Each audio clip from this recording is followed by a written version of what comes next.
Building public, 3 mai 2023. Bon, c'est vrai que j'ai enregistré cette vidéo le 4 mai et il est 5h24. Mais bon, elle fait office du recap de la journée d'hier. Donc, qu'est-ce qu'on a fait concrètement?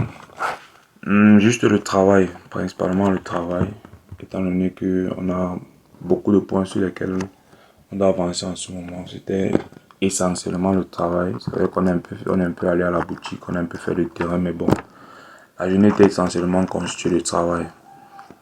Et donc, l'endroit où on travaille, c'est un espace de coworking, vu qu'on n'a pas de bureau. Et après le travail, il était donc question d'aller un peu à la salle de sport. Et c'était catastrophique. Parce que ce qu'il faut savoir, c'est que pour le moment, je ne vais à la salle qu'une fois par semaine. Vu que tout le reste de la semaine, je fais juste la course le matin et tout. Donc, je me suis fait humilier à la salle par ce matériel. Je vais essayer de vous mettre ça quelque part là. Ce monsieur que vous voyez m'a humilié. Ce monsieur m'a humilié. Donc, peut-être l'idée c'est d'augmenter les performances dans les semaines à venir. Peut-être augmenter le nombre de séances, mais je ne pense pas. Il n'y a pas de temps pour le faire actuellement.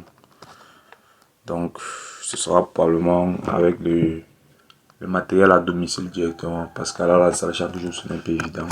Même 3 fois par semaine, déjà, ce n'est pas évident. Donc, on va essayer de voir comment régler ça. Concernant le learning d'aujourd'hui, quelque chose de très important. Vu que ce qu'on développe actuellement, c'est principalement l'offre. Je pense que là, on va un peu essayer de développer la deuxième partie. Parce que la première partie de l'offre, comme j'ai dit, c'est la création de la valeur. Création de la valeur. Ça veut dire que dans votre offre, vous devez mettre un maximum de valeur. Et l'un des moyens de savoir si votre offre a assez de valeur, posez-vous la question de savoir, est-ce que cette offre que je vends actuellement à, je sais pas, 1000 euros, est-ce que si je la vends à 10 000 euros, l'action de vente que réalise le client est toujours un vol? Est-ce que le client perçoit ça comme un vol, comme s'il achetait quelque chose qui vaut 100 000 euros, mais juste à 10 000 euros? Posez-vous toujours cette question.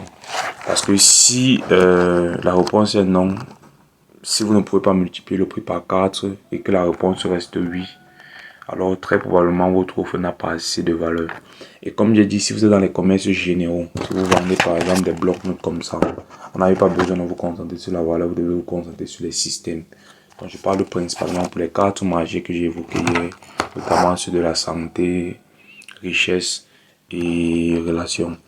Donc si vous n'êtes pas dans l'un de ces marchés, très probablement, peut-être, il s'agira plutôt de se concentrer sur les systèmes. Donc une fois que vous êtes concentré soit sur la valeur, soit dans les marchés que j'ai cités, soit sur les systèmes, vous devez absolument vous concentrer sur le renforcement de votre offre. C'est très important. Lorsque vous renforcez bien votre offre, à un moment donné, le renforcement que vous allez apporter peut être plus important que l'offre en elle-même. Et je vais vous donner maintenant les mécanismes de renforcement usuels et très efficaces que vous pouvez utiliser. C'est vrai qu'on ne va pas tous les développer aujourd'hui, mais je vais les lister et on va les développer dans les jours à venir. Alors l'un des mécanismes que vous pouvez utiliser pour renforcer au maximum votre offre, c'est l'urgence. Et ce qui est bien avec ces mécanismes, c'est que ça marche pour les commerces généraux, comme pour les 3 marchés que j'ai cités plus haut. Donc, l'urgence, pourquoi? Parce que chacun de ces mécanismes a un seul objectif, augmenter la demande. Vous savez que dans un marché, lorsque la demande augmente en général, c'est bon signe. Peu importe comment se comporte l'offre en général, si la demande explose, c'est toujours bon signe. Parce qu'un marché où il y a beaucoup de demandes explose. Ça, c'est encore pourquoi la métaphore qu'on utilise avec le professeur de marketing qui demande à ses étudiants que si vous voulez lancer un stand de hot dog, ou un stand de shawarma pour ceux qui sont en Afrique qui ne connaissent pas tout ce qu'on appelle hot dog. Si vous voulez lancer un stand de shawarma de hot dog et qu'il y a une seule chose que vous devez avoir comme avantage par rapport à votre concurrence, qu'est-ce que vous choisiriez? Certains disaient la position, d'autres disaient la qualité du produit, d'autres disaient le marketing qu'on va utiliser. Et le professeur disait tout simplement, imaginez-vous que chaque jour que vous ouvrez votre hot dog, vous avez une foule de personnes qui sont affamées devant votre hot dog. qu'il soit mauvais, que vous ayez une mauvaise position, un mauvais marketing, si chaque fois que vous ouvrez, vous avez une foule de personnes affamées, vous allez sold out. C'est-à-dire vous allez vendre totalement vos produits. Peu importe qu'ils ne soient pas très bons, qu'ils soient bons ou pas. Parce qu'en général, regardez bien, quand vous avez très faim, vous prêtez très peu attention au goût. Parce que vous êtes dans le besoin, vous avez un problème urgent, vous souffrez. Et donc, bim, la solution c'est le hot dog. Donc, ça c'est un point sur lequel je souhaitais insister. C'est lorsque la demande est très importante, vous n'avez pas besoin de trop souffrir. Raison pour laquelle tous ces tips que je vais donner, c'est pour augmenter la demande. La première, c'est l'urgence. Donc, quand vous créez l'urgence, ce que vous faites, c'est que vous augmentez la demande en créant une exclusivité du produit en quelque sorte. Donc, vous augmentez l'exclusivité perçue du produit et donc vous augmentez la demande. Et de cette manière, vous pouvez facilement augmenter le prix. Vu que la demande explose, les prix peuvent être augmentés. Et l'offre diminue. Demande augmente, offre diminue, prix augmente. Et donc, vous pouvez utiliser ce moyen pour vendre très vite vos produits, pour renforcer votre offre. Parce que vous donnez une perception très importante à votre offre. Le deuxième que vous pouvez utiliser, c'est l'urgence. Parce que quand vous utilisez l'urgence, vous augmentez la demande en faisant quoi? En diminuant le champ d'action, le seuil d'action de votre prospect. C'est-à-dire que lorsque vous diminuez, vous réduisez son seuil d'action, vous augmentez la demande. Et donc, vous augmentez aussi l'exclusivité du produit à un moment donné. Parce que vous faites comprendre que ce produit, vous ne pouvez pas l'obtenir de la même manière que les autres. Parce que celui-ci, il y a de l'urgence, vu qu'il n'y a pas assez. Rareté, urgence, vous joignez les deux, ça fait encore augmenter la demande et ça fait augmenter les ventes naturellement. Donc, un autre mécanisme que vous pouvez utiliser après la rareté du produit et l'urgence, ce sont les bonus.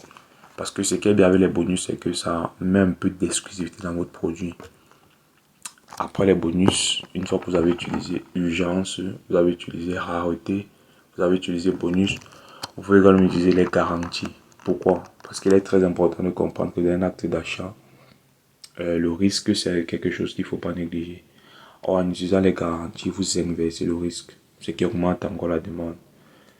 Donc, urgence, rareté, bonus, garantie.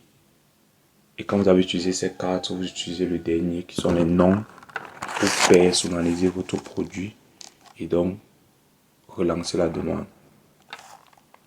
Le nom peut faire toute la différence à un moment donné. Parce qu'un produit avec nom et un produit sans nom, ce n'est pas la même chose. C'est la raison pour laquelle le branding fait toute la différence. Parce qu'au branding, il y a une étiquette, il y a un nom. Donc vous utilisez cette étiquette pour rendre votre demande encore plus alléchante.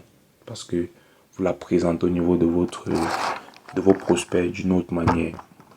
Donc globalement, ce sont les 5 leviers que vous pouvez utiliser pour renforcer votre offre. Ce sont très importants. On va peut-être développer un par un avec un cas de figure dans les jours à venir. Donc j'espère qu'on va pouvoir le faire. Mais bon, pour le learning d'aujourd'hui, c'est tout ce qu'on a vraiment appris. Très important. Et parlant du chiffre sur le compte, c'est vrai que je ne l'ai pas montré. Mais comme j'ai dit, on est le 4 mai 2024. Il est 5h33 et le chiffre est toujours de 2000. Qu'est-ce que vous pensez que ce chiffre représente? N'hésitez pas à partager en commentaire ce que vous savez, ce que vous avez comme expérience par rapport à l'offre, par rapport à comment renforcer l'offre. Ça peut nous aider, nous tous on va apprendre et on ne va que bénéficier. Je vous donne nos rendez-vous demain. C'était Donald Tenchi. Ensemble.